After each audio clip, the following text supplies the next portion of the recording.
Welcome, everybody, to episode 42 of PT Shop Talk. On today's episode, we have a wrap-up of our private practice section meeting, and we finished with our top 5 favorite comedy movies from 2005 to 2010.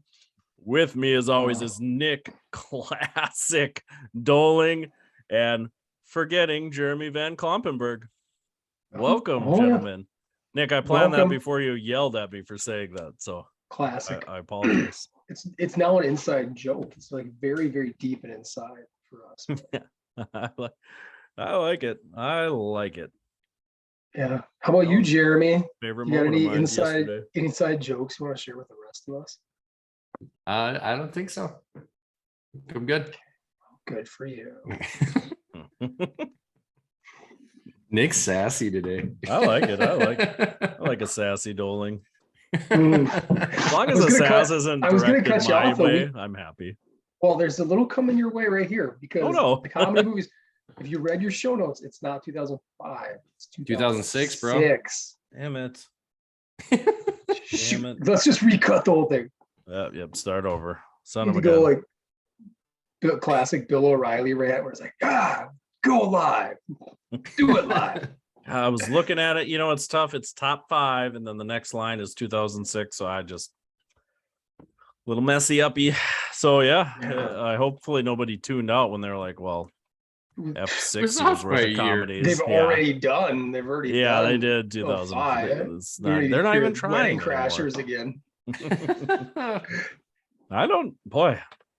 It's interesting. We can talk about when we get to the list, but I'm curious if we did just a 2000s, which list would survive. I think this one would survive better. That could be down the road. Like they just hybridize the whole thing. All right, the best of the best. That'd be pretty cool. Yeah, I was thinking like year anniversaries, like a top five list. Yeah, we'll figure some out. Yeah.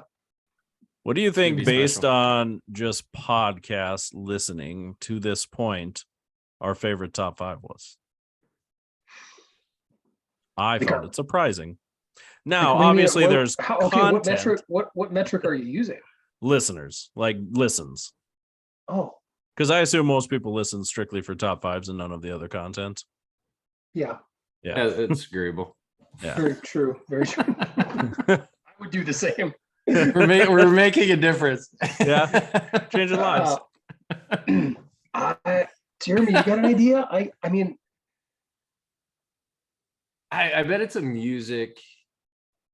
I think people are into music more than movies. I do. Or tailgating. Ooh, is it top 5 tailgating? Nope. You giving hints? No, I'm not actually. Well, this is great radio. Top 5 country music. That's one of my favorite ones, actually. I found it interesting. Our top 5 high school sports moments is our most listened to. People wanted to know about us. Glory days. They wanted to know. That's interesting. That's probably just people that were actually involved in our glory days wanted to see if we mentioned them. Looking for those. Remember back in the day. Remember when the raccoon came out? Dropping all the time? Yeah. We need to name drop more, get our numbers back up. That was kind of peak PT Shop Talk. You know, we're already on the backside. Yeah. This is the downward slide of the show, huh? Soft landing. Yeah. Well, surprised to make it almost a year, really. We got shot out of the cannon hot, fellas. I mean, yeah. What can you do? Yep. Shining star burns out the fastest. You know, all those good analogies. Mm-hmm. Well, speaking of shot out of a cannon, how about those Vikings? 7-1. 7-1. You see Kirk O'Chains doing some things. I like that. Oh, that is unbelievable scene. Yeah. Caught the whole sports zeitgeist by storm this week. Yeah. Do you see Shefty do that before Monday Night Football? Ooh. That was funny. It was pretty good. Cool. Good for him to hay himself out there. Yeah. I have expected you to have some chains on tonight. No, man. I got one chain. I ain't 2 chains. One chain and a shell necklace. No, it snapped off a long time ago and made a big mess. All them shells and beads. All those Could you imagine? No, that's actually not a true story because the shells were, if you remember, those were all individually tied on there. So no mess. I'm exaggerating for story's sake Yeah. to make it sound better. No, but I used to they're be a rocking, necklace guy. I liked wearing a necklace, like a chain necklace. I got a chain. I got a cross chain. Yeah. Like, I don't have that kind of swag. what a hater. Chainless. You can go buy one. Right? Anytime you want. We'll give you Yeah. 5 minutes. Probably go find a kiosk at a mall somewhere and find the right one. One of them quarter things. I think they've got nice sterling silver at Walmart. You know what you should do? You should bring back the DMX chain. Just that solid little like. Why not? Chain. Ah. Man, those were the days. That's another list. I mean, okay, what was maybe your top 5, Casey, that we've ever done? Like when you look back, you close your eyes and you're like whimsical. Like, oh man, that was so much fun. I like the lists that bring out a little bit of argument for us. I still enjoy like female lead vocalist or female vocalist. I enjoyed that list. Very because it was interesting. quite different between you and I. That was a good one. I thought our gory movie scenes was good. Just that's what squeamish Jeremy was. I thought that was I do look fondly upon that, the squeamish movie scene. Yeah, I like that one. Bone Tomahawk still on there for me. I like I mentioned a couple weeks back, I think we do a good job of crapping on things. So what's the least favorite or like the songs that didn't hold up well. That's kind of just fun. That's what I enjoy the most. We're gonna rebrand to the Haters Podcast. Yeah. Hate.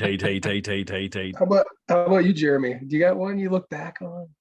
I would agree that the top 5 high school moments, that's fun. That's fun. And one that you can't have really any overlap in, right? That's true. I think not for us anyways. Not for us. Yeah. I feel like in a lot of our lists we have, a fair amount of carryover. I guess some weeks are different than others, but favorite music and then favorite I don't know, experiences are cool. Yeah. Yeah. I got good feedback from old Sam Partlow, friend of the show. Name drop. He loved the burger one, which I was like, when he told me that, I'm like, really?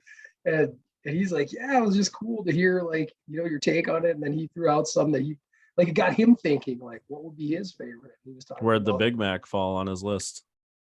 Two. He did. I think he piggybacked off your JL Beers one. So you got that. That's a solid 3 out of 5 burger. 3 out of 5, yeah. Like every burger that's. And then then we were at PPS and we were steak, and you're like, super fancy with steak. Go Mr. on. Steak, What Mr. did I Steak, say man. about me? What did you want me to We couldn't order? hear you. You were was- going. That's how it sounded. That's I'll take a new. What did you want me Something to? like that. I thought you would go with the dry age. I thought you would go something fancy dancy, but no. I was so deep into oysters and some drink I don't even remember the name of. That server was giving you a hard time I about was- that. Yeah, I was $100 deep into drinks and apps before I ordered my steak. I had to move on. that was because you had 2 things. Yeah, We're that so was my frugal in the bad. Midwest. Yeah. Yeah, I probably spent more on cocktails than I did on the whole conference. They were cheap. I'm thinking. No, No. conferences. It's an expensive conference. It's an expensive conference. I think I tried to work it up there Wednesday and Thursday, and then thankfully they at least Provided use your drinks. money to provide the drinks on Friday. I probably spent more on my drinks than my plane tickets, though. Yeah, That's a very close one. It was a cheap flight, actually. yeah. Yeah. So I'm pretty sure that's actually a safe bet. Yeah. Well, I mean, we don't want to let the cat out of the bag too much on that. Now all our listeners think we're just a bunch of alkies who took They were expensive nothing. drink. They were expensive drink. They were Yeah, certainly. It was $12 not- beer night. Not all of us were drinking Miller Lights at $8 a pop. Yeah, Yeah. maybe. You're welcome. Yeah, Turn you boys on to something. so frugal. Ish. Education. Yeah, that's what I $8 learned. cans of Miller Lite, and they weren't even pounders. No, The yeah, shame. it was a little spendy. At the old Listen hotel. here, Clump. I have. It's probably zero good it shame only about that. It happens one time a year. The only shame I have is that the Vikings weren't playing, because their record when I'm chugging and pounding Miller Lights is pretty good. Yeah, we're. Like they're 7-1 when I do that. You know what makes me a little nervous though? We're 6-0 in one score games, That's so that could easily go the other way. You know, I mean, there's It something to did. be It said was- about winning it did close a year games. ago. Yeah, but yeah, So- Everyone, not every single one, but a lot of them look different though. Hawkinson Like- looked nice.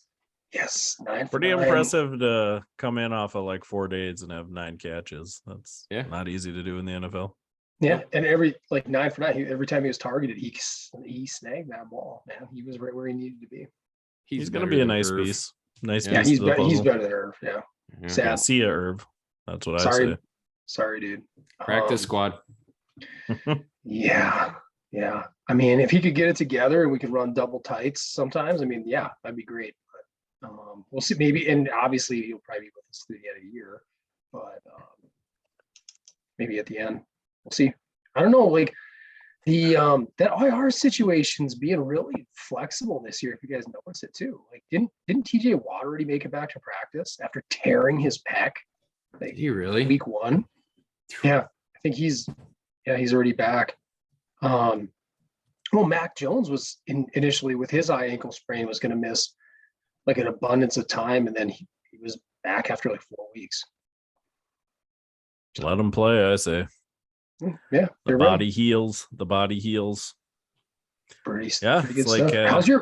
How's your fantasy teams going, fellas? I mean, From the top to the bottom. Number 1 at my one league with 1 loss, and then at the bottom with 2 wins in my other. So a tale of 2 leagues for sure. Real garbage. I'm on top of my division in one league, and I'm second in the other. Josh Allen, Rub it Josh in, rub it Allen, in. Josh Allen injury. That'll be a wild card though. Yeah, same here. He was putting out, gosh, like 38, 40 a game, and then the last couple of weeks it's been like 20, 25, and then little UCL injury. So we'll see. Yeah, he's my starting QB too. So Got to pick up Yeah. Deshaun. is he? No, he's still another 2 week weeks away. out. Yeah, Yeah. I just Yeah, hope he's gotta miss Christian 11 games. McCaffrey continues to throw, catch, and run for touchdowns every Oh, week. he's oh a my stud. gosh, that's just ridiculous. I also had Joe Mixon last week. Yeah, that's hard to lose when you got a guy throwing 55 points. 50 plus points. Yeah. Do you know what I saw was pretty garbage? And I think it's my opponent like this coming week, but he didn't. So they're on bye right now, but I think it's kind of lame that he's got Taysom Hill and you could play him as a tight end. Yeah. So in those games where he's like he's doing, he's running it for like 50 yards or whatever, I think that's BS, man. Because he's not how many times has he actually lined up as a tight end this whole season? I've got Cordero in both leagues this year. And he used to be that way where he was like a running back / wide Or receiver. Yeah. And man, that's like a nice little Swiss Army knife to have on your bench for bye Yeah, 2 weeks and flex. injuries. Yeah. I'm like, dang. Yeah. But now So they allowed you to start him at either or. they used to. This year he's just strictly a running back. But yeah. And he's solid. I mean, he's pretty legit down there in hot Atlanta. Yeah, I didn't play him this week, and he scored 2 touchdowns coming off our injury himself. So Yeah. I'm hoping Debo comes back and gets back to some of his last season glory too, because he's been mainly on my bench most of the season. Yeah, Banged up and- pretty disappointing. Yeah. I'm in 4th. Just coming off a nice little win where I had to actually watch the end of Monday Night Football because I had Kamara and my opponent had Olave. and I beat him by 2 points. It was just that freaking close. Yeah, I won by under a point. I felt good. Did you? Yeah.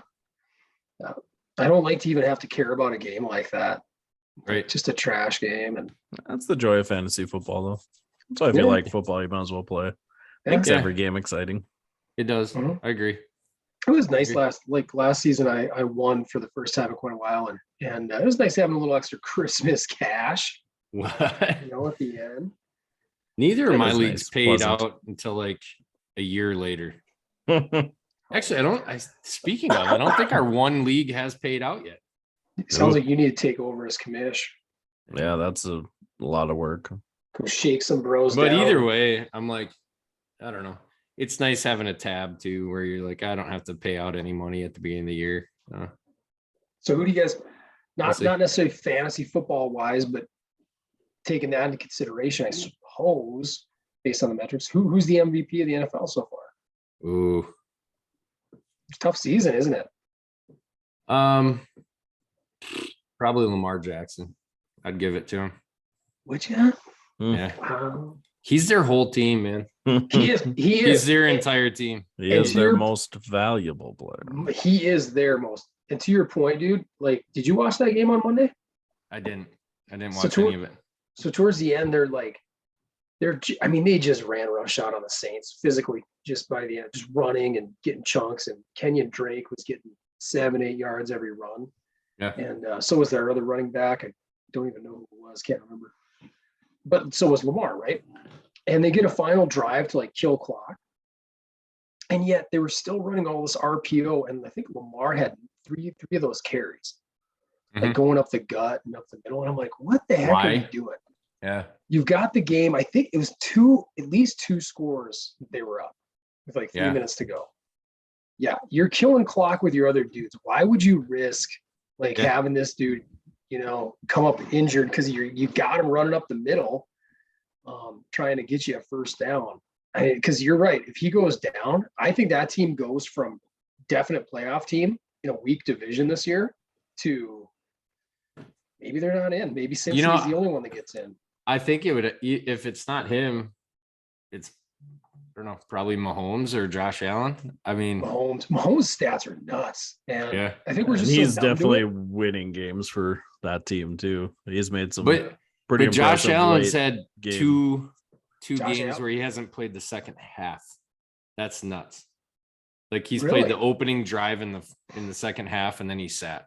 Well, he better put the hard hat and lunch bucket together for Sunday. They play the Vikes. I hope he doesn't play. You want to see the Case Keenum matchup? The revenge game. Dude, the Buffalo, I almost think we play better against starters though. The Buffalo Miracle. Yeah. You got those two homies back together. Yeah. Yeah. How about you, Case? Who do you think? You got Mahomes? I kind of got Mahomes there when you look at all of his figures, what he does for that team. He's another dude though. If he leaves if he goes down, they're a 50-50 team. Yeah, I think just especially lately, he's just came on. He looks like 2 years ago. He's looks good. He showed that they didn't need Tyreek Hill. I mean, he can be good with whoever. So, and that's unique that Tyreek is like lighting it up down in Miami. Yeah, they're both doing well without each other. Yeah, it's not like Devontae Adams and Aaron Rodgers, which was the other big, shift. Both those moves are compared to each other. What do you think? Jalen Hurts though, too. Yeah, I know. I think Hurts is a little more of a product of an absolute killer defense and a great line versus amazing line, great line, like we said. And every single play, I think it's every single offensive play, the setup and everything looks the exact same. Yeah. I mean, there's hardly anything to go off of with tendencies. It's like they go shotgun, he fakes a handoff. Either the running back keeps that handoff or he keeps it. He might run with it or he might throw it. Yeah. I mean, it's like every single play looks identical. Yeah, the lanes he gets are unbelievable. Yeah. Like whether they're running or throwing lanes for him, he drops back and you have 2 to 3 pretty heavily open lanes for him. There is amazing. One picture it shows the line and it looks like there's a 15-foot radius completely around him where just nobody is anywhere near him, and he's just sitting back there, just getting ready to chuck. So, Yeah. but still, I'm they're interested to see when the weather as it's starting to get crappier. It'll be very interesting to see what happens there. yeah, If they just become more run dependent, and I don't know, we'll find out. agreed. Yeah. At least I can say with certainty Aaron Rodgers will not be the MVP. It looks like he's Thank trying to throw the goodness. season. Right? I Like, mean, he's that- I get you can have a bad game and you can have obviously stuff going on like Tom Brady does. Aaron Rodgers looks like he's literally trying to get fired. that attempted pass to Bakhtiari, like who drew that up? Hey, And- this is our star tackle who's also been injury prone. Let's hand him the ball. Gosh. Let's give it to him. Yeah. Good for your Motor City Kitties, though, man. I mean, Oh yeah. they get that second dub of the year. You know what's funny though, and then just how arrogant is Rodgers then after the game to be like, we can't lose to that team, and it's like, you lost to that team, bro. Like you did that. That You're was probably the that wasn't- 100% the reason you lost. The That word- wasn't Dobbs. That wasn't Watson. That wasn't, Lazard. That was you, dude. Like you played Yeah. like trash. Yeah. The worst defense in the league statistically, and they put up 9 points. Yeah. I love it. I can't get enough of it. I mean, Yeah, they're he's so the due. biggest D in the league, and I wish that Christian Watson wasn't on that team because I'd like him to get the ball more. But Yeah. Mhm. Who did we take instead of Watson? Was that Scene? Yeah. Didn't we trade back? We should take it. Yeah, we traded back with him. Yeah. But yeah, we let him take Watson with that pick. It'd be interesting to see what Watson would do, with the Vikes. I was excited about that possibility. Add somebody to stretch the field would be the one thing we're missing right now. yeah, it is Would've been a good- interesting. He's not like playing great, obviously. He's hurt all the time, but when he's on the field, defenses still respect him. The Green Bay offense looks a little different when he's in there. Yeah. But he, following him through NDSU, he was always more of like an indoor thoroughbred, I think he play out. I don't think Lambeau suits him. I just don't. I don't think it's a good fit. We shall see though. There's talk about Jordan. There's grumblings from the fan base now with them. They have 6 losses already, right? There's like, start Jordan Love. Let's at least see what we got in the kid. Ooh, I can You're tell paying you him what you $50 got in million. Jordan Love. Nothing. He has never looked $50 good. million. You can't If they're not play him. if they're eliminated from the playoffs, do you just keep playing Rodgers all season? I think I just play Rodgers for the fact of like, I do feel like he's at some ways tanking. It's like, I'm going to keep you in there. Have But fun. The business side of it. Number one, you do got to still figure out what Jordan Love has got. I mean, preseason he had a nice game. Remember that he had some touchdown passes and he talked to one and ran like 50 yards. But then if you're going to have if you're going to do that, then you got to admit you're going to be willing to trade Rodgers off to somebody, and you don't want to risk injuring him and not being able to do that. Their problem is his pick should have been a receiver.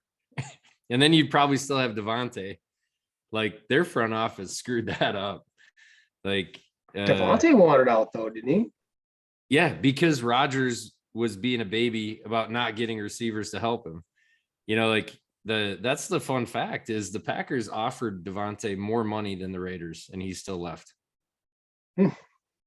He's like, I'm not gonna sit here year to year while Rodgers just kind of toys every single offseason and he's like, I'm in my prime. Yeah. Like it's crazy. So he is playing nice for the Raiders. It's just the Raiders can't seem to find ways to win games. Yeah. 3 17+ leads blown in a row.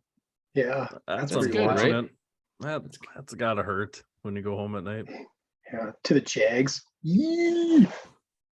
See, when we blow leads to the Bears, so what? We still won. Yeah, that's what matters. Gotta lock it down. Gotta lock it down. Yeah. Just like you want to get your early bird pricing when you go to PPS, right? Yeah, you're gonna want to lock that So down. true. Lock it in. Save yourself Lock about it. $400. Yes. That is a spendy conference. I will say that. It is. It is. Yeah. Our dues at work right there. So yeah, main topic, PPS, private practice section conference last week, Denver, Colorado, or Aurora, Colorado. Guys, it's just private practice. Get with the branding. It's not, Yeah. there's no APTA, section anymore. Private practice. Private practice. Yeah. APTA private practice. It's gonna be hard to shake PPS. I mean, the app still says PPS. Pretty sure. It rolls off the tongue. Yeah. What's a So- PPS? Yeah. Sorry. Go ahead.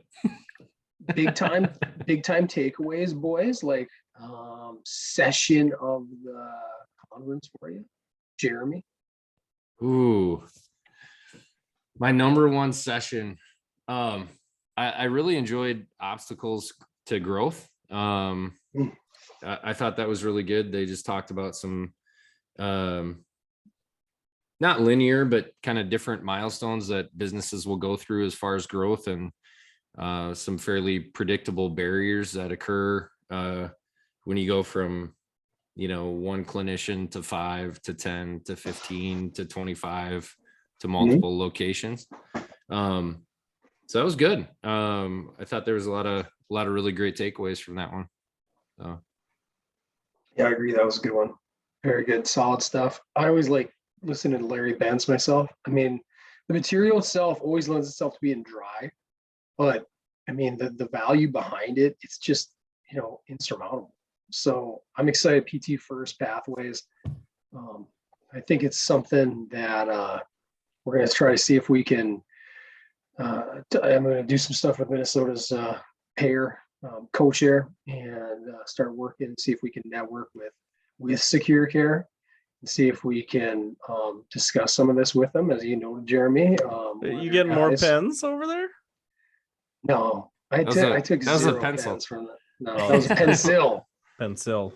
Number 2. That's how off track they are. They're giving away pencils. Come on, man. Yeah. Ain't no one use a pencil. Well, that way you can erase your notes and redo them correctly. You have to get audited. They're even like 5 everything years in too late pencil. for like a stylus on like a phone thing. Remember when those were the hot giveaway, little trinket? Yeah. Yeah, I always find those sponsorships to be interesting. It's like, I get it. We'll take your money, but man, it's frustrating at times too, especially when they have like ads and stuff. Yeah. We're here for you. No, you're not. I don't think so. I don't really believe it. Never had you audit my charts and go, we looked through it. You killed it. Here's some more money. Good work. Yeah. You really did That'd it. be nice. You did everything right. Nice. You No. know? How about you, Casey? How about your session of the conference? Yeah, I enjoyed the lifestyle medicine one that I went to. Just a different mindset. I think you could even go farther probably than they did, but having, like exercise physiologists and nutritionists and things like that on your team, and just creating just kind of a concierge model of health. What are the things that are preventing you from getting peak, why? Because we see that a lot of times with like some patients that are quote unquote maintenance that come in for the same thing time and time again. Like, what's the piece of the puzzle that medicine is missing here? And I would say a lot of times it's lifestyle, behaviors, those kind of things that aren't getting addressed. So it was kind of cool just to see how they kind of made it work. And there was a lot of good discussion about, like a dietitian on staff. Like their dietitian had like 100 visits a month, and they were like, boy, that doesn't seem like much. Like, we would fire a therapist that was full time with those many visits. How do you justify it?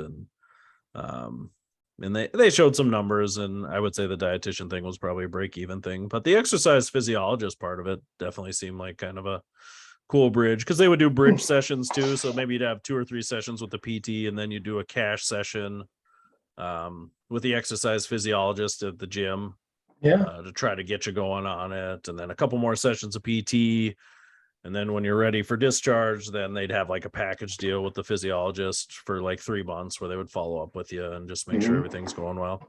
They kind of gave the analogy, like you wouldn't have somebody come into your office and with high blood pressure and go, go to the pharmacy, look at the blood pressure medicine, and just pick which one you want. You know, but sometimes with therapy, that's kind of what you do. It's like, hey, it'd be great if you went to the gym, have fun with the machines. So interesting bridge. Not everybody, I would love to have a gym attached to my clinic, but that's not the reality. But whether it's employing those people or even creating a network, that's kind of what I was thinking more of, is like, probably should have stronger networks with those things. You know, when your patients go to gyms, like for us, I mean, there's 20, 30 gyms in town. You know, that gets to be a little tough. Not every gym is going to let you come in for free and work with patients because they have their own trainers and things. But it was just interesting. I think that stuff's part of the future, though, is just looking at the whole and, you know, making sure that when patients come in, the exercise physiologist actually starts the eval, takes the blood pressure, runs a health questionnaire with them. You know, they do a little algorithm that would bump you out to say, hey, you know, are you interested in diet? Are you interested in this, and this? So, and all the exercise phys stuff was cash based, you said? Yep. Very interesting model. Yeah, I thought, you know, the exercise phys stuff brought in about an extra $5,000 to $6,000 a month for them. So I'm guessing that's cheaper than what you're paying an exercise physiologist. So yeah, it'd be good. I mean, it's good to connect with some groups that really run that stuff too, and figure out like if it's all purely cash, or is there anything they're coding and billing off to insurance?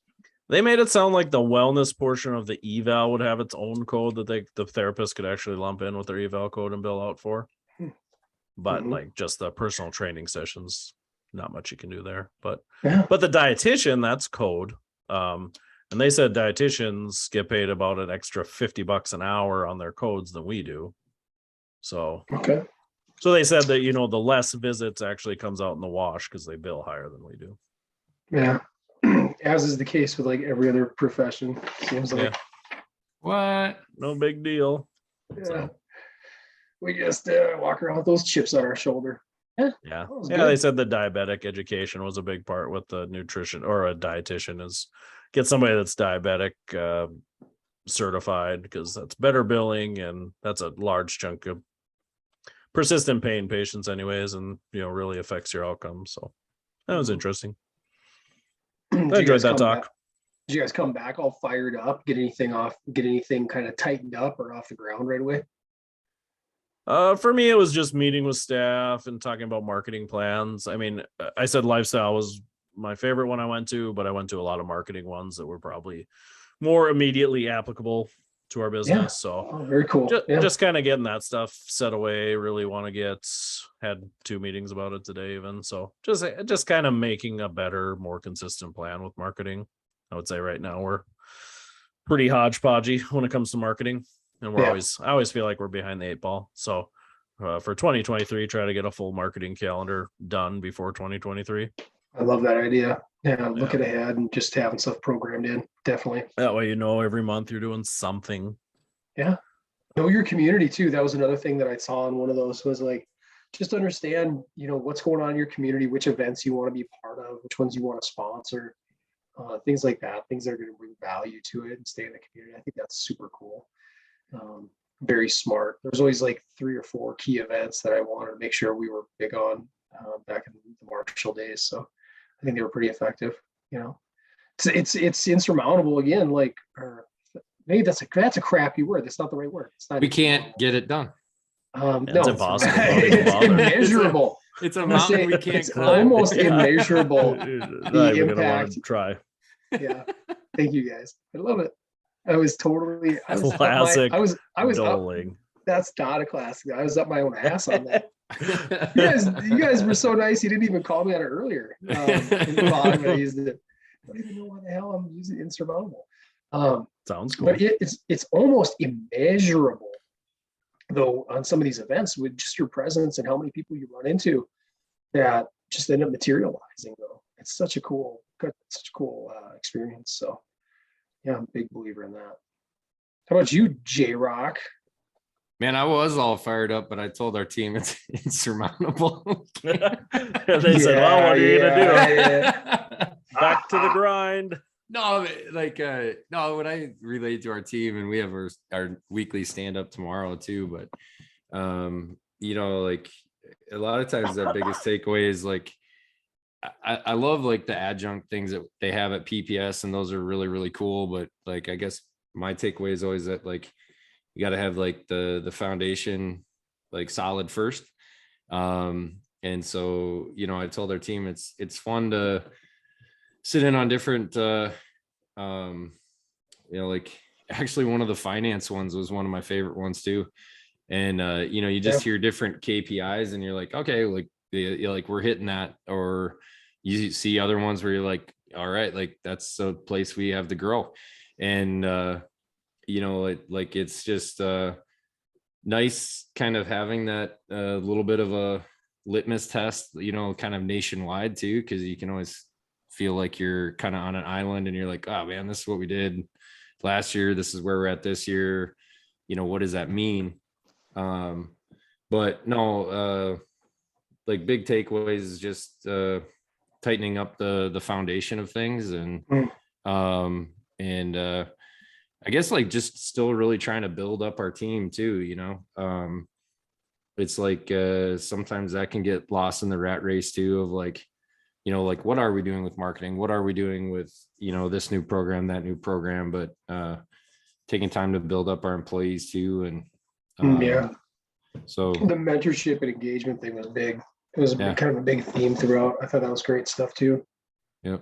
So Yeah, it was interesting to just as everybody's going through this inflation thing and Medicare cuts, and it's tough all over out there. You know, and that in some ways good and bad. You're like, okay, maybe the stuff we're doing is working, because you know they'll have people raise hands, you know, who's running a 0% margin, who's running a 5% margin, you know, there's people in the crowd that's where they're living, and you're like, all right, some of the stuff you're doing is, you know, maybe it does make sense, right? Like, okay, that's why we do the things we do, because you sure don't want to live there. But there's lots of people doing it, and no kidding, I don't know how they do it. And unless you're just independently wealthy, you've already made your nut. I don't know what it is, but I don't know, man. I don't know how you can go to a conference. that would be Yeah. Oh, I would die. I'd probably have a heart attack. I'd be so freaking stressed. When I went to my first one and first heard like, oh, great, you know, great margins, 20%. I couldn't stop thinking about that. That was like seared into my brain. Like, how do we get there? What are these ways we got to get there? Because I don't want to be average. I don't want to be poor, you know, and we saw that time and time again. It's funny, it's still there. 20% still there. It hasn't changed. So I'm with you, Jeremy. I don't know how I couldn't live at the zeros. You know, that break even, that's too much of a, No, like even for the anxiety of it, right? like Not like you need to be wealthy, but just because it's like, God, what's the sustainability on that? well, right. There's something to be said about just like, yeah, having a sustainable business and not, you know, like even in that finance one there, she's like, yeah, I'm sure a lot of people are here going, are we going to be here next year? I'm like, you know, like that's crazy. It's crazy. You know, some of those metrics where they're like, if you're not running an 8% margin, like, why are you doing it? You know, like why are you doing it? You know, it's crazy, you know? Yeah. I don't know. Yeah. It's good stuff. I guess it's man. like, I guess it's easy to look in the mirror and just be like, you know, kind of the old, it's never as good as it seems. It's never as bad as it seems. Yeah. And that's like, I don't know. That's a pretty cool time just to step away from practice and get together with you guys as business leaders too. And just like, you know, plan. And, I think it's so important to go into those things too. And I love I'll admit that Friday afternoon when we met afterwards, we circled up the wagons. That was the best one we've done at PBS since I've been with Big Stone. I mean, it was the most intentional we've been. It was the most collaborative we'd been. It's the most vulnerable a few people had been. And it's being able to say, hey, God, we hear this stuff. Like I said, we hear it year after year after year after year. When are you finally going to apply it, right? Like we said, two different ways we heard it. Again, 85% is the efficiency expectation. That came from Brian Gallagher. The Kristen Wilson talk in finance, she framed it a different way. The window is 83 to 88%, right? Yeah. It's like same thing, right? You hear it over and over and over again. And then you're finally like, oh, it's just not, it's hard to do, you know. Insurmountable. It's insurmountable. It's That's the word accurately of used. 23. Yeah. I've heard that from people. No, but it before. was in that same talk, right? Like I was sitting in the back because I'm a slouch, and Nick was in the top half. It's not of class nice if as you sit in the usual. front, Jeremy. No one Yeah. can see that. I like to sponge, bro. I sponge.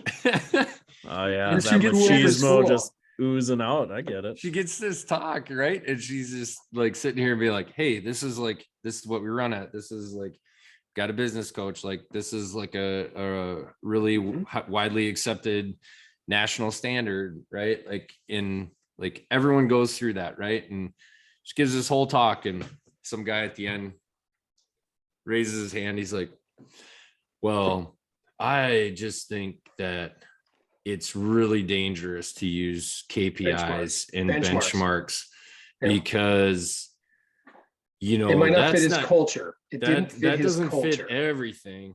And I just he couldn't even get the sentence done. And I pulled out my phone and I text Nick. I'm like, sounds like someone who's not hitting his benchmarks. Totally. But it's just like, all it is, well, that's it's like dangerous. Right there. That is, you're 100% right. And that's what I was alluding to earlier. Like if you can go there with an open mind and being humble and hungry, and be able to say, okay, I'm getting fed good information. What am I going to do with it? You could sit there with your arms folded and be like, well, that's not for us. I'm not going to run my practice that way. I'm not all about chasing the dollar because now I feel really good about myself if I say that out loud. It's like, fine, right? But then why are you there? Yeah. Yeah, if you want to like run your mom and pop business out of your closet, you need $1,000 conference to tell you how to do that. Probably not. And I think I'm consistent on this message. I think, Jeremy, we've talked about the previous owner of your practice.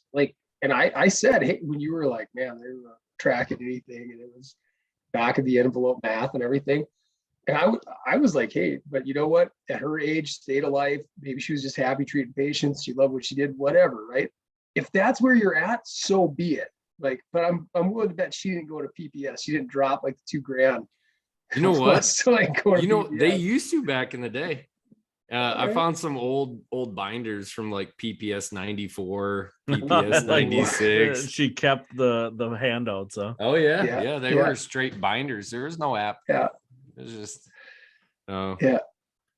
How do we keep hot packs, cold packs in the Practice Act? How do we fight for holy that? smokes.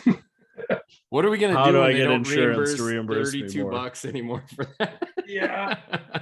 It's wild times, but yeah, man, when he opened his mouth and said that, I thought she handled it okay. I mean, I always respect somebody when they don't. I don't like being in meetings like that when they get really defensive, back and forth, and they're punching, counter punching, especially when it's a nothing fight, and it's just silly. Sometimes that shit happens too when egos get involved. Like we've seen that at CEs too, like clinical CEs, where people are like, "I'm going to raise my hand not because I have a question, but because I want to sound really smart." Yeah. And then the instructor, I saw it was hilarious where the instructor's like, "We're not talking about that, we're talking about this other thing." So thanks. Well, but it's like, shut up. Everybody's like, just shut up. Boo. Everybody here is smart to some degree. Like, keep your mouth shut. Shut your mouth. Shut it. Yeah. Like, so you sat through a 90-minute session on finance with a lot of like transparent information being fed to you. And yet at the end of the day, you're like, I'm just, I think it's dangerous to, chase those benchmarks and analyze. He even said like using benchmarks for analysis because not every practice has the same goals and culture. It's not every business is trying to stay open for next year. Wouldn't you want to know, like, not everybody wants to if my be salary, viable. if my payroll is supposed to be 55 to 65% of my revenue, and it's 95, and I'm at 90, maybe I should control this a little bit. Maybe I'm on the fast track to the bottom. I don't know. It's kind of just funny though.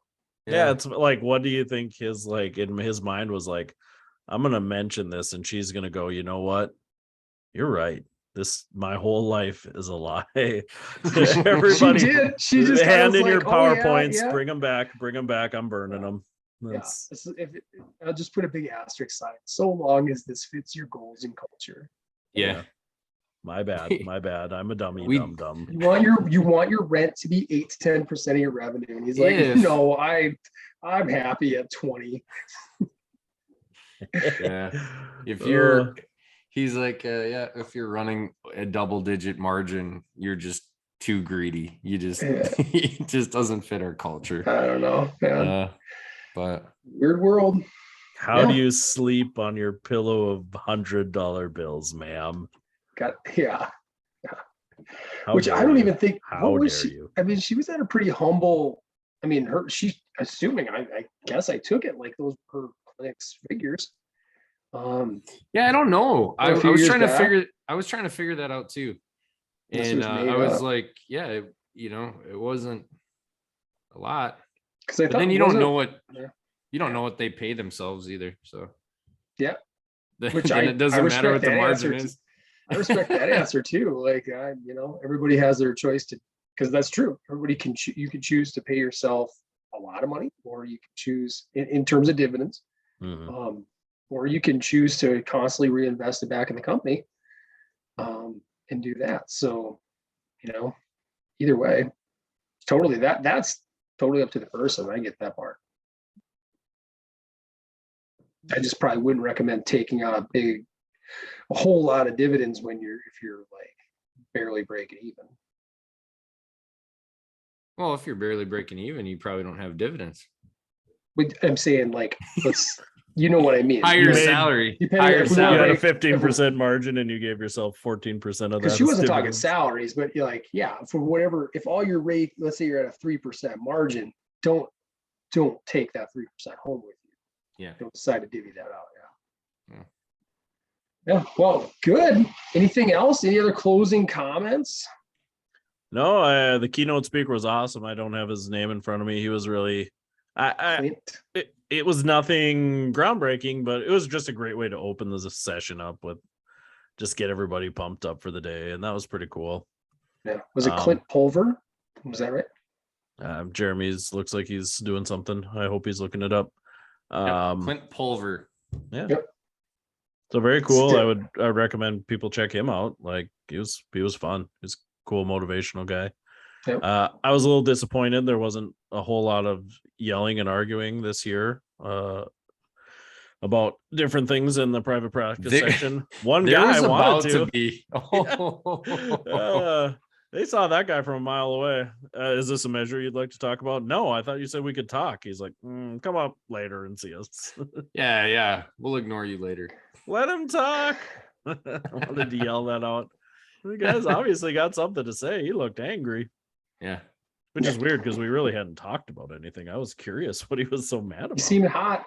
Yeah, he seemed Secure Care was doing the breakfast. That might have been enough, man. Oh, you think that's what bothered him?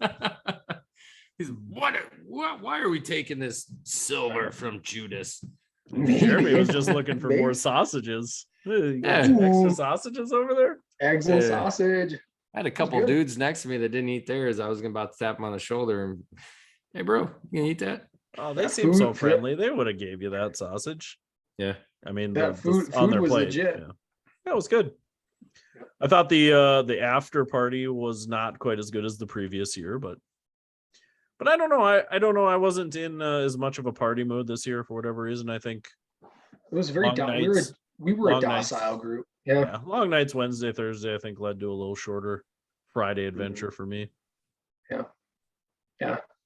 We did that back 5 years ago at House of Blues in Chicago. They had to bus everybody, and that kind of just kills it too. It's just weird.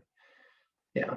When you have to rely on a ride back to your hotel, and it was I think everybody's just a little. The mood was just a little down too.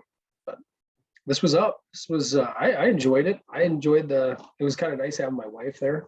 Yeah. Doesn't always happen. So being able to sneak her into that final dance and that was Don't good. mention that out loud. What are You're they gonna get an APTA invoice. private You're gonna practice get a private invoice for practice $175. Yeah, and they'll ship me a purple band. No, it doesn't matter. Yeah, that was no, it was fun. I always enjoy private practice section. All my enemies were there. That's always exciting. Yeah, that's pretty cool for you. yeah, that's good though. I mean, you got a lot of business owners in my town that care about therapy, obviously care about running a business. So everybody's hungry. Cool. Everybody's hungry. Push each other. I think it's very, very cool. I think it's very awesome to have that, Yeah, from cool. the smallest tough, clinics though, to the when you're biggest clinics. All represented. I was gonna go say something too. I should have let I you. would've. I should have let you. I know. Don't you? Casey Hurt hired yourself. me. Oh, yeah. So he told me to tell you to get the hell out of town. Yeah, get out of Dodge. You need How to about go to Jeremy? How about Christine. you? What final takeaways from it? I don't know. I think the takeaway is always the same. I mean, it's like a good shot in the arm, a lot of good information, but then it's like, I don't know, like now is the hard part, right? Like, what do you do with it? Like, we're good. do you get sucked back into the day-to-day stuff, or do you rise above it and implement it? So that's always the challenge. We made our commitments. Yeah. We're gonna follow through on those commitments. Yeah, that'll be good. Definitely. Did you switch cups mid session? Skull. Yeah, didn't you have a white and blue guy earlier? We're here. What? You're double fisted? Water, not water. Oh, okay. Wine. Yes, you know what? Also wine. You're funny. You are funny, but Not Like a as movie? funny. not Like a movie? as funny as these movies that came out between the years of 2006 2010. 2006, just to clarify. Nothing from 2005. Correct. That's what I said. I hope your list doesn't have any 2005ers in there.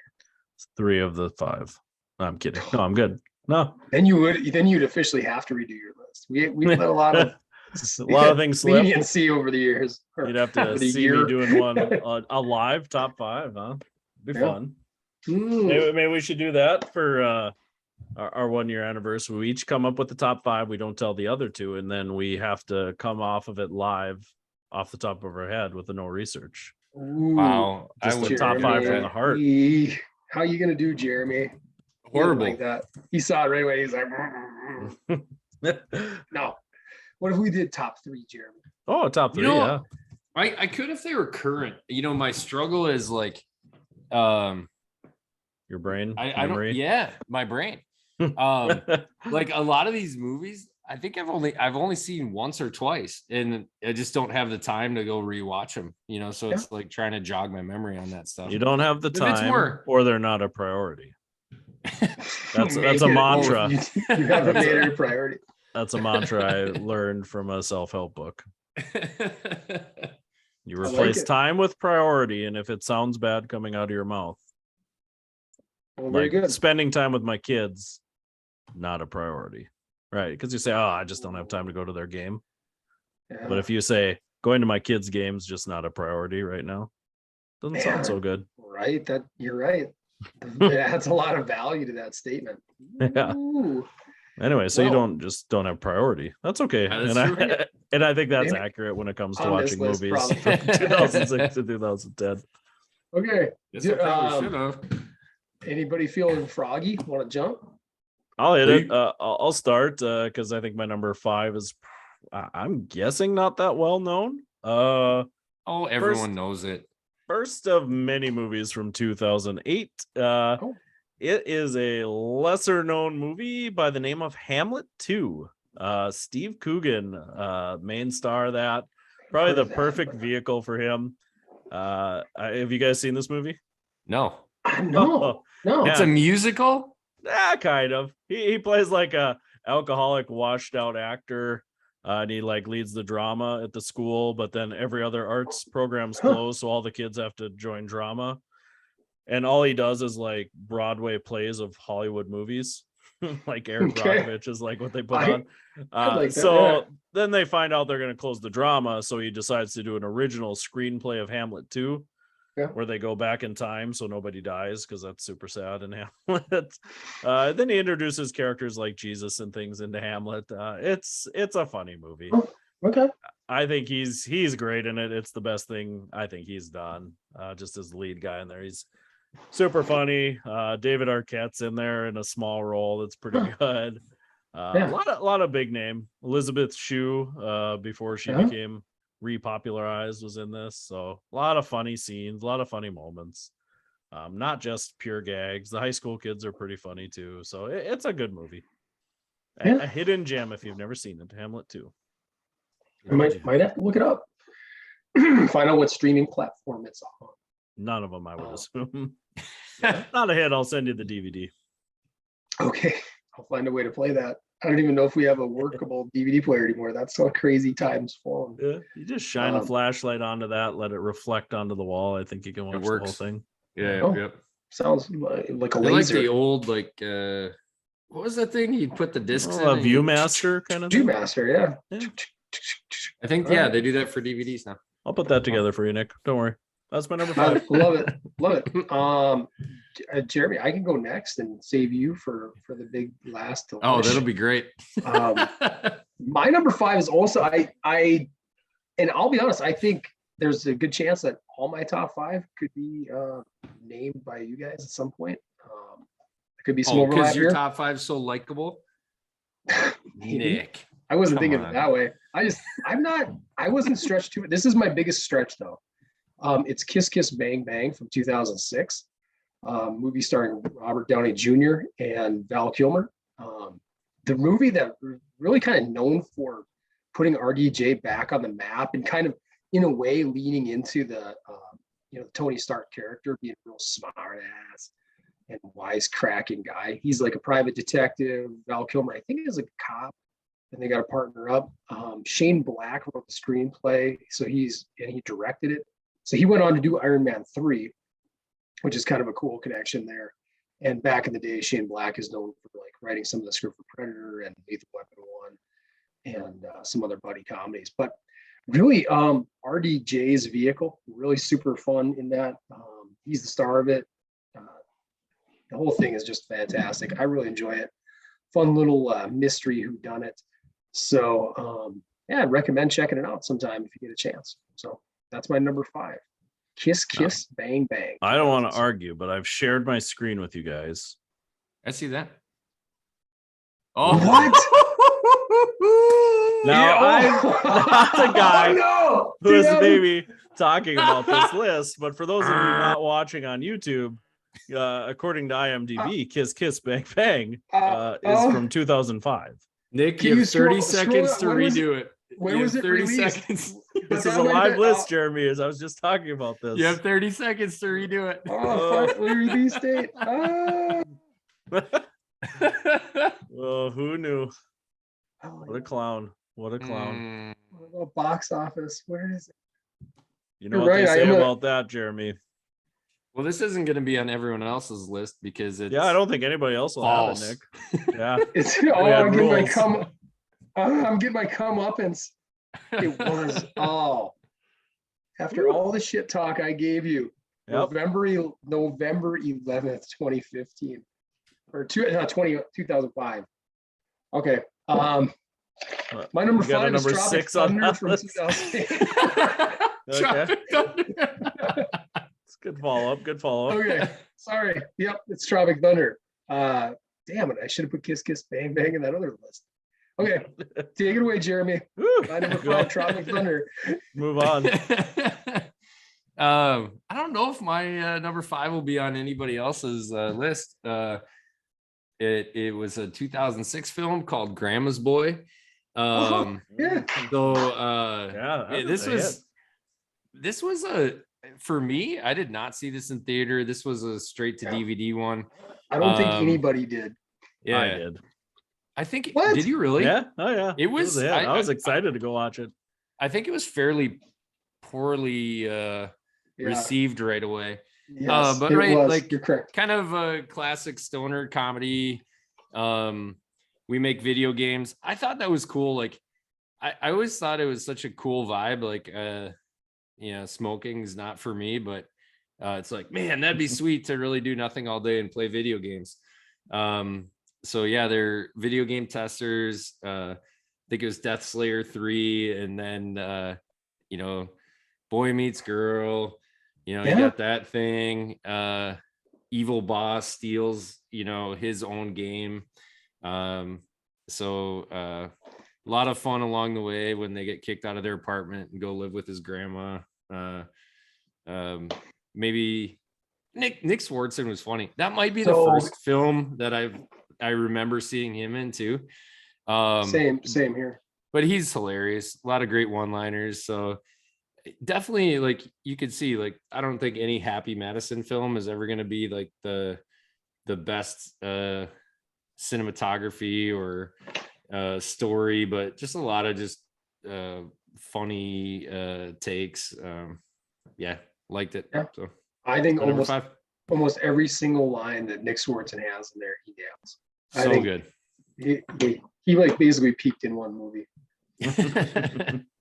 I would agree. Yeah, this movie's great. Boy, I didn't really even think about it for my list, but I'm a little upset now. It might have shook things up a little bit. That's it. I did. Like I said, I saw it in the theater, and I thought it was hilarious then, and it's still funny. Which theater did you go to? Where was that? Fargo, West Acres. I believe. Oh, See, it definitely didn't come out in Marshall. They were just showing it everywhere. Well, yeah, like they do with all the movies. Century, or was it? It was West Acres. West Acres. Yeah, I think it was only Acres. To Jeremy's point, it's probably only in theaters for 1 week. Right. I think it just bombed, but so good. Like, yeah, same thing. I think we rented it for like $1, and Michelle and I were laughing like hysterically the whole time. Great. That's like every Adam Sandler friend without Adam Sandler. Yeah. Yeah. Correct. Yeah. Kept waiting for him to make a cameo pop up somewhere, but he never does. Yeah. Yeah, because it's literally all those bit actors from all his other movies. Mm-hmm. Alan Covert, right? Isn't that the main guy? Mm-hmm. Yeah, and he's been in a million Adam Sandler movies. Best known as the caddy in Happy Gilmore Mhm. with the beard. Well, pretty awesome. Yeah, Peter Dante. Yeah, cool. All right, Case, what's your number 4? My number 4 from 2009, my latest movie on the list was The Hangover. We did a list of like movies that are better the second time you watch them. Mm-hmm. I would say the reason this is lower on my list is because it's like kind of the opposite. I feel like the more I watch The Hangover, the less I enjoy it. The first time I watched it, I thought that was like comedy genius. Like this is It was like a reverse heist almost. Like these guys were so dumb. Zach Galifianakis, that like social awkwardness. So good. You just So good weren't the first used to time it around. yet. Yep. And there wasn't a lot of other comedians really selling themselves on that weren't just like stand-ups. But so that was kind of a fun character. Bradley Cooper just came into his own. Talked about his sack character from earlier. Now he's just springboarded that into somebody actually enjoyable. So yeah, I loved everything about it. The Mike Tyson stuff. Yeah, it was a great movie, but it has kind of soured on me over time, and I think the sequels probably played into that a little bit, but still a pretty solid movie. Yeah, I'd fun. probably say Grandma's Boy's better now that Jeremy reminded me of that, but I wouldn't go that far. No, I don't know. It's interesting because my number 4 is also The Hangover from 2009. oh, okay. Yeah, same thing. I really enjoyed it. I don't think it loses too much of its luster after the first viewing, but maybe a little bit perhaps be like the first time. There's a little element of like mystery with it, right? Like you're trying to figure out this like repiece the night together with them and find out what they all did. It's kind of funny. And after you've gone through that the first time, you kind of know what to expect. But it still holds up. Todd Phillips is a pretty solid director when it comes to comedy. I think did old school before that, and yeah, Ken Jeong, you're right. I mean, that really put him on the map, and He's so all those lines he has, yeah, so good. I like Jeffrey Tambor. I mean, I think he's great as the dad. He's just, I don't know, he's just the delivery of so many of his lines. You got White Doug, you got Black Doug, and Mike Epps. I mean, those lines are great. Classic mix up, just good stuff. So, yeah, you hit on just about everything else there, Case. It's my number 4. All right. My number 4 is from 08. 6.9. My number 4 is Step Brothers. So just the shenanigans of Dale and Brennan. Will Ferrell is one of my favorites of all time, and actually John C. Reilly is too. I almost put Walk Hard in here. Yeah, I thought he was hilarious at that too. But they're just so stupid funny. Having 40-year-old brothers that like we're gonna make bunk beds and still living with their parents, and now we got to do something, and let's create an entertainment prestige. Yeah. Was it Prestige Worldwide? Wide, yeah. Wide. Boats and Hoes and Catalina Wine Mixer.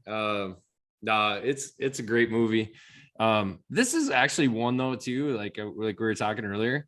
I think I've only seen this movie one time, believe it or not. Oh, whoa! I don't know. It's on TV. It's on Comedy Central every other day. I'll have to look for it again. But yeah, that's my number 4. oh, very good. It's That's a a solid good solid. choice Definitely because it's solid. my number 3. Ooh. So Step Brothers, yeah, we've talked about this show before. This was definitely one of those ones that for me got better the more I watched it. They were such likable characters, and then you watch it again and you get the one-liners down, and it becomes one of those like you hanging out with your buddies kind of movies. We talked about Adam Scott being like unlikable, which was kind of a cool role for him because normally he's kind of like the quiet, nerdy, likable guy. So Yeah. he was just a total asshole. Him and Rob Riggles together, I like that combo. It's funny to me. At the Catalina Wine Mixer. Yeah. Gobble that up like Kobayashi. Like that's so just good lines. Catherine Hahn, Yeah. her and John C. Reilly's chemistry is so awkward. It's awesome. They do a great job of just making that just totally Weird. hard to watch. Yeah. So yeah, it's a ton of good one-liners. I would say, yeah, probably the best for me from the Will Ferrell, Adam McKay duo. So yeah, very solid. Yeah, that's your number 3, huh? Mm-hmm. Okay, yeah. My number 3 comes from the year 2007, and it is Superbad, starring Jonah Hill and Michael Cera predominantly, and who's the little guy that played McLovin? What was his little name? Christopher Mintz-Plasse. Yeah, he's pretty good. Bill Hader and Seth Rogen as the cops. I mean, those two were hilarious in their little moment. It was a good amount of Seth Rogen for me in a nice role. I think sometimes I'm not a huge fan of him in like starring leading roles. I think I'd agree with that. Hard kind of wears on you after a while. The movie to me, I laughed so hard at Jonah Hill's character, and the dialogue between him and Michael Cera felt, even though it was 2007, it felt like to me it could have been like 1994 with Me and My Friends, 1995, right? Like some adolescence. You're going through high school. Coming of age. I guess they were a little older, right? They were almost on the precipice of high school or college, but it was just kind of like that way, and the dialogue, the banter back and forth, the absolute rant that Jonah Hill has on Fogel when he comes back with a fake ID. That just came up on like our YouTube had like funniest rants in movies, and it's like a 3-minute scene. It's like you're laughing at the whole time through. And he just owns the whole thing, right? I mean, just the way he keeps yelling at him, and I don't want to repeat anything that he says, but I mean, just balls him out. It's so good. And Muhammad's the most common name in the world. Read a book. yeah. And the whole, you know, it takes you on a ride too. There's all these wild shenanigans they get into throughout the night, just trying to buy booze and get to a party, and all these things you can kind of identify with. Tide jugs or whatever it is, right? Yeah, that's right. He's got to smuggle it. Yeah, he's just wearing those super tight clothes, and it's like Waylon Jennings. They're just making fun of him. Yeah, I mean that's just great stuff. So that's my number 3 is Superbad from 2007. Very good. May see a spot on my list later. My number 3 is another Adam McKay, Will Ferrell movie, 2010, The Other Guys. Will Ferrell in, this is one out of my whole list. This is one I've seen the most, and I think this movie is hilarious. Maybe you guys think less of me now, but I think Mark Wahlberg is hilarious, being the Yankee Clipper, and great cameos by Samuel L. Jackson and The Rock. And such an interesting start to that movie. Yeah. We can make it. Jump to their death. But that's one of my favorite one-liners though, is like, I'm a peacock captain, you gotta let me fly. Just like, they're just, you can see these two guys, like the dysfunction of these two guys, and imagine it in any team. I swear there's a couple of these people on any team. But Will Ferrell, this is honestly, like, for a leading role, this is one of my favorite Will Ferrell movies too. He's just such an idiot in it. I love it. So good stuff. I mean, I forgot Michael Keaton was in that too as the boss. Sometimes he's just got a creep. He's married to Ava Mendes. And you're right on Mark Wahlberg. When he's kind of given the right material, he can be really funny. Yeah. Like if you guys have ever seen I Heart Huckabees, was a movie from 16, 17 years ago. He's pretty good in that. I haven't seen that. Yeah. And he could just, I don't know, his delivery fits it. So very cool. Very cool. So Casey, what is your my number 2 was also already mentioned. It was Superbad. Just felt like like you said, the dialogue was so natural. As far as teen comedy movies, it felt like the most natural of teen boys talking to each other. It wasn't that like polished manufactured stuff that you got in a lot of other teen movies. It was just dirty, raw. Again, I think we mentioned this before. I watched this in the theaters too. Like the dick drawing scene, I couldn't handle it. Like that was one of the most ridiculous things I had sat through in the theater. Big zany, triumphant bastard. Big zany. So I'm with you. I laughed. Did I tell this story? I think you told this story. Yeah, I have a buddy who did the same thing. It's like 10% of people. Yeah, and so I right away I went with like my buddy. It's a disease. We're like elbowing, and we're like, oh yeah, I remember. And I don't want to say his name out loud. I don't know. Doesn't matter. Come on, name drop him. Love it. I don't want to name. I'll hashtag it later. But we're like, hey, do you remember that? He'd constantly be like, it's a rocket on wheels, guys. Get it? Aha, and like, look at this. Look at that. And we're like, geez. It's like after a while, it's like I think he's got a problem. He's not allowed to have any dick-shaped food. Yeah, it's a great movie. The only thing that, and I mentioned this before too, is the only thing that keeps it from number 1 for me is I did feel like the Seth Rogen, Bill Hader stuff was a little out of place for me at times, like unnecessarily drug on at times for me in the movie. So that was the only thing that I didn't necessarily completely. I think they could have cut their time in half on screen and been fine. Yeah, I don't know. I thought it was a nice amount, but I can respect your take on that. Thank you. I think it's cool. Like those, like you're right. Sarah and Hill have such good chemistry in that movie, even though I think Hill's like 5 or 6 years older than him. Mm-hmm. But yet they play it off. You swear they've been like, they came up together and like they're best friends, they're boys or something, you know. But they probably both grew up for a big chunk of their life in Hollywood by that time. Did they ever say like how much of that was just off the cuff? That I don't know. Because it does seem like a lot of it. They're just spitballing. I mean, and maybe they're not, and that's what makes them so good, Yeah, so Jonah 83. Yeah. And I bet Michael Cera is probably like 88, 89, 88. I would not have guessed Jonah Hill's older than I am. 88. Yeah. He's just a young pup yet. It's the little boy. So, yeah. No, great choice. My number 2 has not been said yet. Totally. Ooh. Now I am judging you guys. I can't believe this. Maybe you're saving it for your number 1s. I don't know. But from the year 2010, I've mentioned this in passing before. I don't know if it's officially made any list before, but it is MacGruber.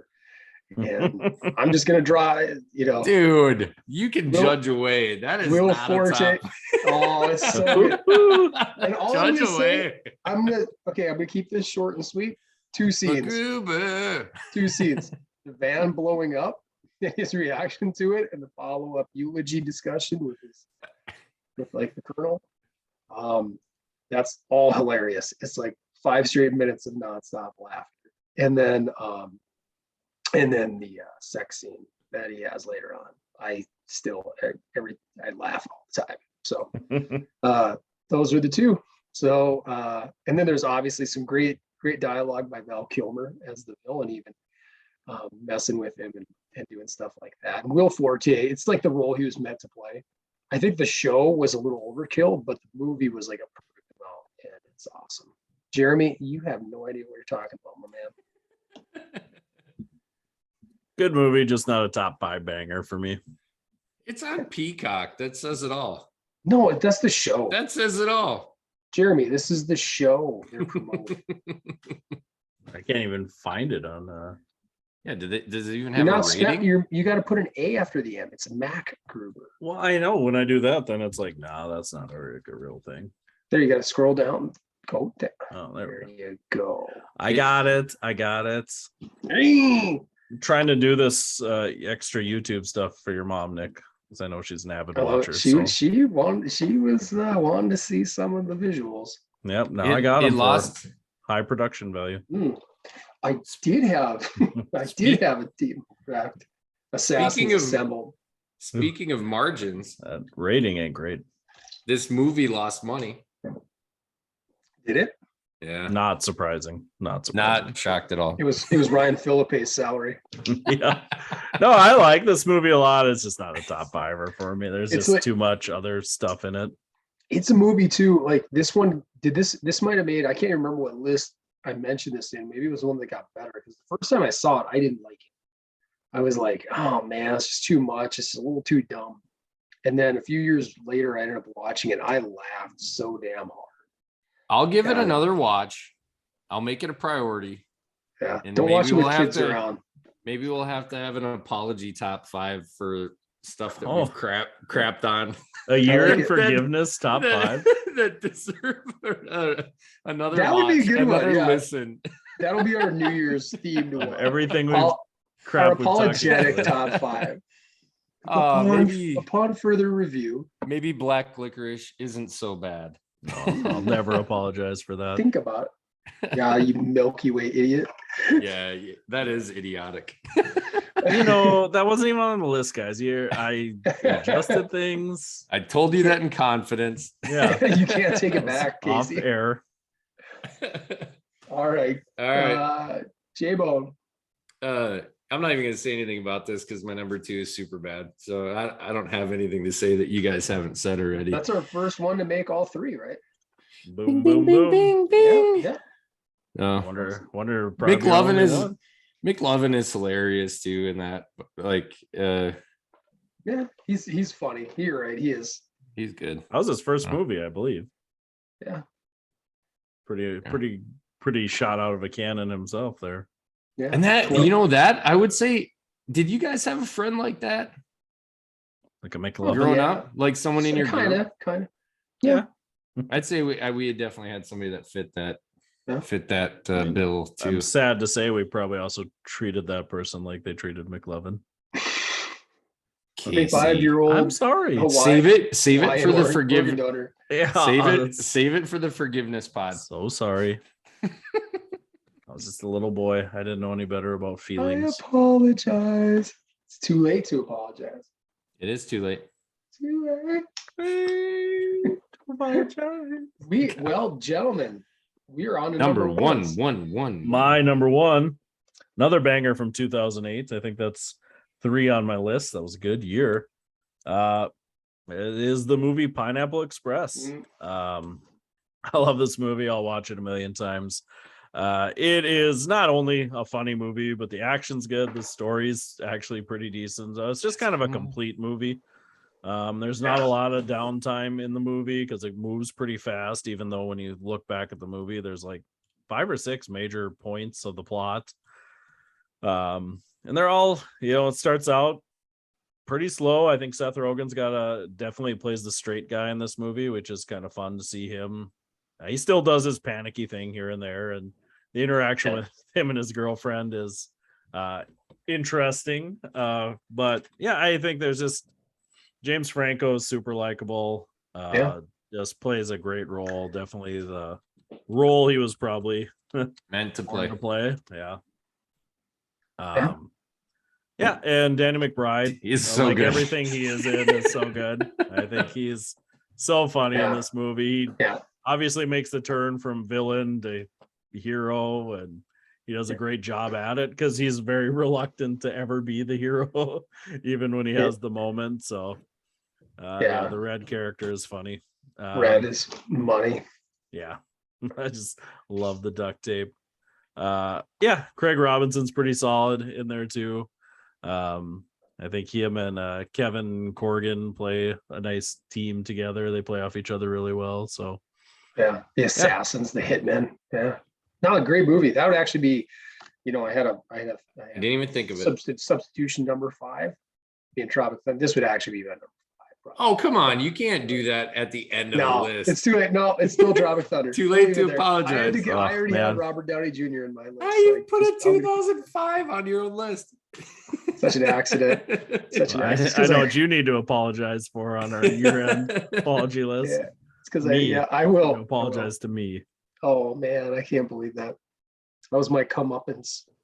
Good movie though. Very funny. Very funny.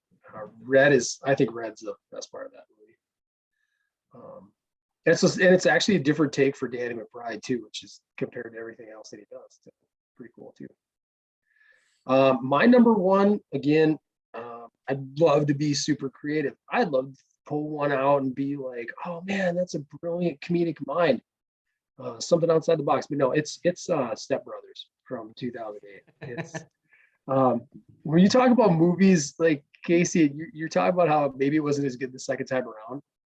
I don't know how that's possible because I needed to see it a second time because the first time was in theaters and you missed so many lines because everybody's laughing. You're still laughing so much. And then you watch the second time, I enjoyed the hell out of it even more because I'm like, I didn't even realize they had a follow-up line to that, with the banter back and forth. No, he didn't say that for this one. That was Hangover. He said Hangover got worse. Didn't you say this for Step Brother? No, I said Step Brothers.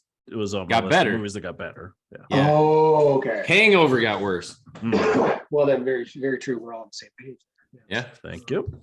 Excellent. Got You're right, Jeremy Johnson. Somebody listens. Actively. Guess I'm just the third wheel over here. Sorry, John C. Riley. You started off on a bad note with this list, Nick. I'm sorry. John C. Riley, tell me more. Jeremy's right. He's such an underrated guy. And even though he had a little bit of a moment, like you said, with Dewey Cox and Walk Hard, and in this movie, he didn't really maintain a lot of that steam though, at least broadly. And he's got awesome range. Done lots of drama. Holmes and Watson.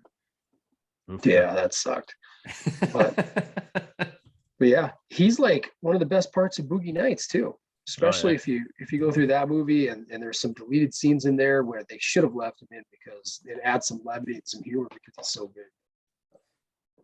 All right, that's my list, I guess. Step Brothers, my number one. I just gotta be honest. It's the best movie out of those 5 years. Hard to argue. My you guys will argue with my number one because it was your guys' number 4. The Hangover is my number one. Oh, Dude, I thought that movie was so funny. And again, maybe it was because like we were coming off not that far off of college. Had a lot of friends that were getting married in that time frame. Definitely a few times that we had not the same type of story of tigers and Mike Tyson and somebody getting locked on a roof. Yeah. But I can appreciate the like trying to repiece together like the mystery of the night before. And no, I think it was a great movie start to finish. Like you said, Zach Galifianakis, like that to me is his peak. I don't know that he got any better after that. And Ken Jeong, I think he's so funny. He's so funny. Just kills it. They're just also sarcastic and just dicks to each other the whole time. Again, it reminds me of my friends. Yeah, and it is interesting. I mean, those guys were unknowns relatively. They were not big hitters yet. None of these guys. I mean, even Ed Helm, hadn't really hit on The Office for he'd been doing that for a couple years. Yeah, but I mean, he's a background player. For sure. Yeah, they're all back. I mean, all of them are background guys. Yeah. Justin Bartha was probably the biggest name in the movie. Coming off of National Treasure. Yep. Yeah. I was gonna say the most recognizable, anyways. Yeah. So Galifianakis, it's funny how long Galifianakis was bouncing around though before this movie finally like put him up there. I mean, you think about Out Cold, that was 8 years before this. Yeah. But yeah, he's awesome. And I remember when I saw this, one of the things that hit home, it's not so much a funny part of it. I mean, you kind of cringe, but it's that, and they do it in each of the sequels too, but that single shot, steady shot of like when they all wake up the next morning. And it's like you've all been there at some level, maybe not to their extreme degree, but like that terrible hangover feeling. Like, and the makeup, everything's like perfect. They look so terrible. And that feeling of disequilibrium and just confusion, it's awesome. It's insurmountable. I don't think that fits there either. And then obviously some people I've seen this put in like best post-credit scenes is like the review of the digital camera, right? And they fill in the blanks of the night before. Yeah. Yeah, it's a good movie. I just like I said, I felt like it lost a little luster over the years, but give it another watch, Casey. Yeah, maybe I should.